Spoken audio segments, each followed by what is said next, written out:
जैसे ही कांग्रेस पार्टी की यहां सरकार बनेगी वैसे 2 लाख रुपए का कर्जा माफ होगा और आपको सही एमएसपी मिलनी शुरू हो जाएगी।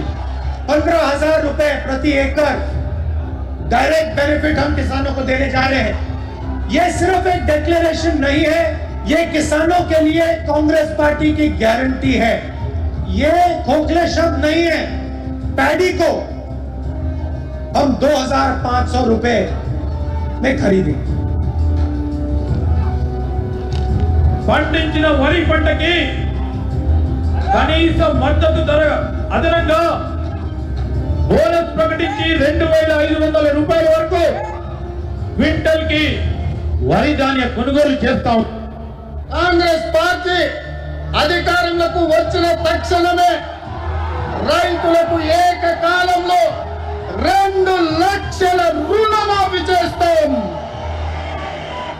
రెండవ డిక్లరేషన్ ఇందిరమ్మ రైతు భరోసా పథకం తెచ్చి భూమి కలిగిన రైతులకు కౌలు రైతులకు ప్రతి ఎకరాకు ఏడాదికి 15,000 రూపాయల పెట్టుబడి సాయం అందిస్తాం.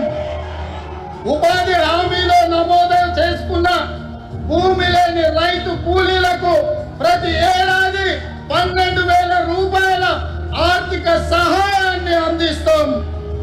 రైతులు పండించిన పంటలకు ఉదాహరణ వరి, పత్తి, మిర్చి, చెరుకు, పసుపు ఇలా అన్ని పంటలకు మెరుగైన గిట్టుబాటు ధర ఇచ్చి చివరి గింజ వరకు కాంగ్రెస్ పార్టీ కొనుగోలు చేస్తుంది.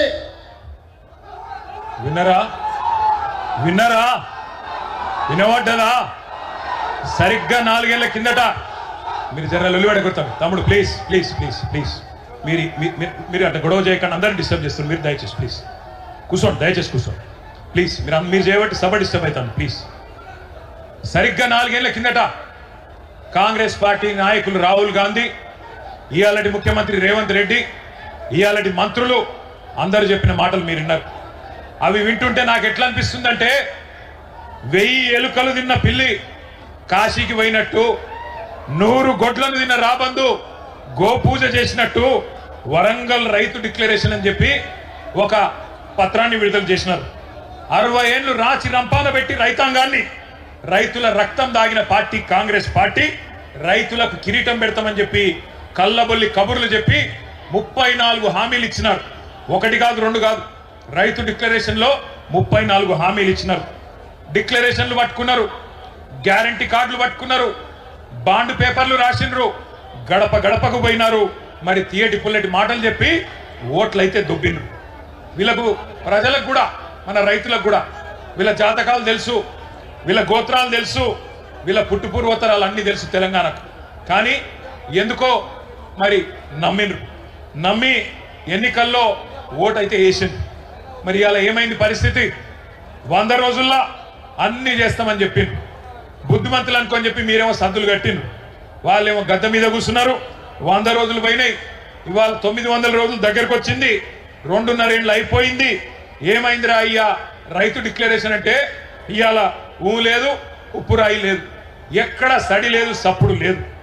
ఎన్నికలకు ముందేమో వరాల వాన కురిపించిండ్రు, ఇవాళ మాత్రం దున్నపోతు మీద వాన పడ్డట్టే మాట్లాడిన ఒక్క మాట లేదు. ఒక్కటంటే ఒక్కటి వాళ్ళు ఇచ్చిన హామీ 34 హామీలు ఇస్తే డిక్లరేషన్ లో ఒక్కటంటే ఒక్కటి కూడా అమలు కాలే.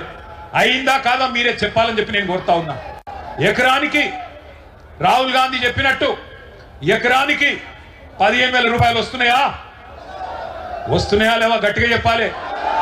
వినబడతలేదు. రాకపోతే ఇట్లా చెయ్యి ఉప్పాలే లేవని చెప్పాలి. వస్తున్నాయా లేవా? ఎకరానికి 15,000. 2 లక్షల రుణమాఫీ జరిగిందా? రైతు కూలీలకు 12,000 వేస్తుండ్రా? అన్ని పంటలకు బోనస్ వస్తుందా? అన్ని పంటలు కొంటుండ్రా? కౌలు రైతుకు ఎకరానికి 14,000 వస్తుందా? వినబడతలేదు, సప్పుడు తగ్గింది. పంటల బీమా పథకం వచ్చిందా? అసైన్డ్ రైతులకు పట్టాలు ఇచ్చిండ్రా? 34 హామీలలో ఒక్కటన్నా అమలైందా? 4 ఏళ్ల తర్వాత రైతు బతుకు బాగుపడ్డదా చెడిపోయిందా? ఇది వాస్తవం. ఇట్లున్నది 4 ఏళ్ల తర్వాత. రైతు డిక్లరేషన్ అనేది ఒక బోగస్ పత్రం, ఒక బక్వాస్ ముచ్చట, ఒక చిత్తు కాగితంతో సమానమైన డిక్లరేషన్ ను ఇదే వరంగల్ గడ్డ మీద మీకిచ్చి మోసం చేసినందుకే ఇవాళ అదే గడ్డ మీదకి వెళ్ళి ఈ సంగ్రామ సదస్సు ద్వారా ఈ ప్రభుత్వానికి ఒక హెచ్చరిక జారీ చేసినందుకే రైతాంగం తరఫున ఈ కార్యక్రమం ఇక్కడ పెట్టుకున్నాం. ఓట్లు పెట్టుకున్నారు, ఓట్లు దొబ్బిండ్రు, ఓట్లకు ముందేమో బట్టెబాజ్ ముచ్చట్లు చెప్పిండ్రు, ఇప్పుడు దోకేబాజ్ పనులు చేస్తున్నారు. ఇవాళ గల్లీలో ఉన్న కాంగ్రెస్ కార్యకర్త ఎవరైతే ఇంటింటికి తిరిగి ఓట్లు అడిగిండో వాడు మాట్లాడతలేడు. పోనీ ఢిల్లీ నుంచి వచ్చినోడు ఏమైనా పత్తా ఉన్నాడా అంటే వాడు మళ్ళా గంటలనే పడతలేడు. ఢిల్లీకి వెళ్ళి వచ్చినోడు ఏమయ్యా రాహుల్ గాంధీ నిన్ను అడుగుతా ఉన్నా, ఎక్కడ సచ్చింది నువ్వు చేసిన డిక్లరేషన్, ఎక్కడ సచ్చింది అని అడుగుతున్నా. నువ్వెక్కడ చచ్చినావు రాహుల్ గాంధీ? నువ్వు నిలబెట్టిన ముఖ్యమంత్రి, నువ్వు ఇక్కడ మాకు అప్పచెప్పిపోయిన ముఖ్యమంత్రి ఏ గాడిని పనులు తోముతున్నాడో అని అడుగుతున్నా నేను. ఎక్కడున్నాడు? రైతులు కల్లాల కాడ అవస్థల్లో ఉంటే ఇలా మక్కలు నిన్న తిరిగిన నేను జనగామల యశ్వంతాపూర్ పోయినా, పర్కాళ్ళ ఊకలు పోయినా, నర్సంపేట మార్కెట్ యార్డుకు పోయినా రైతులు కళ్ళకి వెళ్ళి రక్తం గారే పరిస్థితి ఉన్నది. అందుకే అంటున్నా నేను బాధతోని, ఎక్కడ చచ్చిండు రాహుల్ గాంధీ? 4 ఏళ్ళ రైతు డిక్లరేషన్ అని చెప్పి ప్రభుత్వం వచ్చి 2.5 ఏళ్ళు అయిపోయాయి. ఎక్కడ ఒక్కటన్నా అమలు చేసినవా అని అడుగుతున్నా. ఇంత మోసం చేయొచ్చా రైతును? ఇంత దారుణంగా వంచొచ్చా? అన్నం తినే కంచంలో ఈరోజు మన్ను పోయొచ్చా అని నేను అడుగుతున్నా. దుక్కి దున్నుకునే రైతన్నను ఇంత ఘోరంగా మోసం చేస్తారా? సిగ్గు అనిపిస్తలేదా కాంగ్రెస్ నాయకులారా? నానా గడ్డి తింటారా ఓట్ల కోసం? ఇలా మనం ఇక్కడ ప్రోగ్రాం పెట్టుకుంటే, ఇంతకుముందు రాజేశ్వర రెడ్డి గారు చెప్పినట్టు మనం ఇక్కడ రైతు సంగ్రామ సదస్సు అని పెట్టుకుంటే వాళ్ళు అక్కడ మెగా రైతు మేళనట. అది మెగా రైతు మేళ కాదు, దగా రైతు మేళ. రైతులను దగా చేసిన దౌర్భాగ్యుల మేళ అది. అంతే తప్ప అక్కడ నిజమైన రైతు ఒక్కడు కూడా లేడు. కొంతమంది కాంగ్రెస్ కార్యకర్తలను పోగేసుకొని వాళ్ళతో సపట్లు కొట్టించుకొని వాళ్ళు రైతులంతా సంతోషంగా ఉన్నారని చెప్పి మీరు సన్నాయి నొక్కులు నొక్కితే ఎవడు నమ్ముతాడు మిమ్మల్ని? నేను అడుగుతా ఉన్నా. ఇన్ని వేల మంది మా రైతన్నలు అడుగుతున్నారు, ఎక్కడున్నాడు రాహుల్ గాంధీ? ఎక్కడున్నది నీ డిక్లరేషన్? ఎక్కడ పోయినాయి నువ్వు చెప్పిన మాటలను అడుగుతున్నారు. ఒక మాట దయచేసి నేను అంటా ఉన్నా, బాధ అనిపిస్తుంది ఇట్లా మాట్లాడాలంటే అప్పుడప్పుడు. కానీ డిక్లరేషన్ ఇచ్చి లక్షల మంది రైతులను మోసం చేసిన రాహుల్ గాంధీ ఫోటోను, ఆ రైతు డిక్లరేషన్ కాగితాన్ని, రేవంత్ రెడ్డి ఫోటోను మొత్తం అన్ని పోలీస్ స్టేషన్ల కాడ, రైల్వే స్టేషన్ల కాడ, బస్ స్టాండ్ల కాడ అంటియాలే. అంటించి కింద రాయాలి, దొంగలు ఉన్నారు జాగ్రత్త, ఓట్లను ఎత్తపోయే దొంగన కొడుకులు ఉన్నారు జాగ్రత్త అని రాయాలి. గంత దొంగలు వీళ్ళు. ఆలోచన చేయండి. ఒక్క హామీ అమలు చేయడా 2.5 ఏళ్లలో? ఇంత అన్యాయం ఉంటుందా? కాంగ్రెస్ వాళ్ళ మేనిఫెస్టో, వాళ్ళ గ్యారంటీలు, 420 హామీలు, వాళ్ళ అభయ హస్తం దేశ చరిత్రలో కాదు ప్రపంచ చరిత్రలోనే అతిపెద్ద మోసం అని చెప్పక తప్పదు. మనం వింటుంటాం, పేపర్లలో, టీవీలలో చూస్తుంటాం, వాడెవడో చెడ్డీ గ్యాంగ్ వచ్చిండు, వీడెవడో రైస్ పుల్లింగ్ గ్యాంగ్ వచ్చిండని. ఆ గ్యాంగుల కంటే డేంజరు ఈ కాంగ్రెస్ గ్యాంగు అనే మాట నేను మీకు విజ్ఞప్తి చేస్తున్నా. కరోనా కంటే డేంజర్ కాంగ్రెస్ అనే మాట ఇలా రైతులు మాట్లాడుతున్నారు. ఒక్కసారి యాద్ చేసుకోండి, ఎంత బాగుండే కేసీఆర్ గారి నాయకత్వంలో రైతు బతుకు, ఎంత చక్కగుండే మొన్నటిదాకా రైతు పరిస్థితి. పునాస యాసంగి 2 పంటలు 2 సీజన్. రైతు ఖాతాల్లో మీరు దండం పెట్టే అవసరం లేదు, దఫ్తర్లు తిరిగే అవసరం లేదు, ధర్నాలు చేసే అవసరం లేదు. నాటేసే టైం వచ్చిందంటే టింగు టింగు టింగు టింగు అనుకుంటా ఫోన్లు మోగుతుండేనా? మోగుతుండేనా? మంచిగా రైతు బంధు పథకం అదొక విప్లవం, ఒక అద్భుతం. అబ్బుర పడ్డది దేశం మొత్తం. ఆఖరికి ప్రధానమంత్రి మోడీ కూడా కేసీఆర్ ను కాపీ కొట్టి పిఎం కిసాన్ అని పెట్టుకున్నాడు. 12 రాష్ట్రాల వాళ్ళు రైతు బంధు పథకాన్ని కాపీ కొట్టి వాళ్ళ రాష్ట్రాల్లో పథకాలు పెట్టుకున్నారు.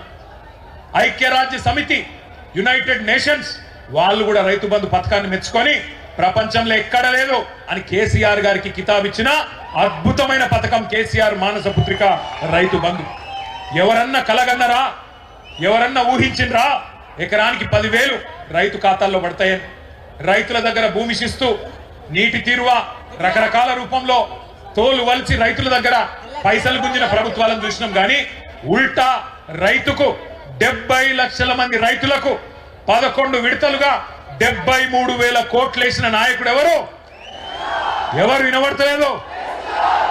ఒక్క నాయకుడి కన్నా ఆలోచన వచ్చిందా? 75 ఏళ్ల స్వతంత్ర భారతదేశంలో ప్రధానమంత్రులు చాలా మంది వచ్చిండ్రు, ముఖ్యమంత్రులు చాలా మంది వచ్చిండ్రు. కానీ పెట్టుబడి కోసం సేట్ల చుట్టూ పైసల చుట్టూ అప్పుల కోసం తిరిగే రైతుల బాధ ఎవరన్నా పట్టించుకున్నారా? ఎవరన్నా రైతు బంధు అసలు పథకం ఆలోచన చేసిండ్రా? బ్రహ్మాండంగా కేసీఆర్ గారి నాయకత్వంలో మనం చేసుకున్నాం. తెలంగాణలో చేసుకున్నాక అంత మంచిగా సాఫీగా పోతుంటే కేసీఆర్ ఎకరానికి 10,000 ఇస్తుండు, మేము 15,000 ఇస్తాం. నవంబర్లో తీసుకుంటే 5,000, డిసెంబర్లో తీసుకుంటే 7,500 అని సన్నాయి నొక్కులు నొక్కి ఊరుకుండ్రి, 2 లక్షలు తెచ్చుకోండ్రి, నేను వస్తూనే ఉన్నా, డిసెంబర్ 9 నాడు సంతకం పెట్టనే పెడతా, ఉరుకురు అని చెప్పి ఉరికిచ్చి ఆ రోజుల్లో మోసం చేసిన కాంగ్రెస్ నాయకుల వైఖరి ఒక్కసారి గుర్తు తెచ్చుకోండి. రేవంత్ రెడ్డి ఉన్నాడు, ఏం మాట్లాడిండు ఆ రోజు? 2 పంటలకే ఇస్తారా రైతు బంధు, 3వ పంటకి ఇయ్యాడా కేసీఆర్ అని మాట్లాడిండు. ఆ రోజు ఎకసెక్కాలు ఎటకారాలు మాట్లాడిండు, కారాటం ఆడిండు. ఇవాళ ఒక్క పంట కన్నా సకాగా పడుతుందా రైతు బంధు? పడుతుందా? ఈరోజు ఆ దౌర్భాగ్య పరిస్థితి వచ్చింది. అవును వేస్తున్నాడు రైతు బంధు, ఎప్పుడు వేసిండు? ఒక్కసారి ఎలక్షన్ల ముందేసిండు గంతే. సర్పంచ్ ఎలక్షన్ల ముందు ఒక్కసారి, ఇప్పటికి 4 సార్లు వేసేది ఉండే ప్రభుత్వం వచ్చినాక, ఒక్కసారి వేసిండు తప్ప మళ్ళా పత్త లేడు. అందుకే ఆ రోజే చెప్పిండు కేసీఆర్ గారు, ఇంతకుముందు గోపాలన్న చెప్పినట్టు, కాంగ్రెస్ వాళ్ళను నమ్మి మోసపోతే గోసపడతాం, అన్న వస్త్రం కోసం పోతే ఉన్న వస్త్రం పోతుంది అని చెప్పిండు కేసీఆర్ గారు. వీళ్ళు దబ్బన దౌర్భాగ్యులు మళ్ళీ గెలిస్తే రైతు బంధుకు రామ్ అవుతుంది అని చెప్పిండు. చెప్తే ఏమన్నాడు ఆ రోజు రేవంత్ రెడ్డి? ఒకసారి ఆయన మాటలనే మీరు చూడండి. ఏమన్నాడు? మేమేమన్నా అవలగాళ్ళమా, దివానగాళ్ళమా అని మాట్లాడిండు. ఒకసారి అది పెట్టండి. ఇప్పుడు తీసుకుంటే 10,000 వస్తుంది రైతు బంధు, కాంగ్రెస్ అధికారంలోకి వస్తే 15,000 వస్తాయి. ఎకరానికి 15,000 రూపాయలు సంవత్సరానికి ఇచ్చేటట్టు ప్రకటించాం. రైతు భరోసా, ఇందులో రైతులకు, కౌలు రైతులకు సంవత్సరానికి ఎకరాకు 15,000 రూపాయలు ఇచ్చే విధంగా, అదేవిధంగా నిరుపేదలైన కూలీలకు సంవత్సరానికి 12,000 రూపాయలు ఇచ్చే విధంగా రైతు భరోసా కార్యక్రమాన్ని 2వ గ్యారంటీ కింద ప్రకటించడం జరిగింది. సో యజమానికి రావాల్సింది యజమానికి ఆయన ఖాతాలో పడుతుంది, కౌలు రైతుకు రావాల్సింది కౌలు రైతుకు వస్తుంది. భూమి లేని వాళ్ళు, ఉపాధి హామీ కూలికి పోయేట వాళ్ళకు కూడా ఇందులో మేము మద్దతు పెట్టినాము. అంటే ఇప్పుడు అందరికి ఇస్తారు అంటే ఆల్మోస్ట్, అందుకే అంటే డబుల్ వెళ్తాయి. ఓవర్లాప్ కాదు, ఇందులో వస్తే ఇందులో రాదు, ఇందులో వస్తే ఇందులో రాదు. పంటలకే ఇస్తున్నావు కదా, 3వ పంటకి ఎందుకు ఇస్తారు? పంటకు 5,000 ఎకరానికి ఇచ్చినావు కదా, 2 పంటలకే ఇస్తున్నావు రైతు బంధు. మరి 3 పంటలు పండిస్తే 3 సార్లు ఎందుకు ఇస్తలేవు రైతు బంధు? కేసీఆర్ అంటున్నాడు కాంగ్రెస్ వస్తే రైతు బంధు బంద్ అవుతుంది. ఎందుకు బంద్ అవుతుంది? మేమేమన్నా దివానగాళ్ళమా? మాకేమన్నా ధమాక్ లేదా? అడుగుదాం ఒకసారి మరి. అప్పుడు ఏమన్నాడు?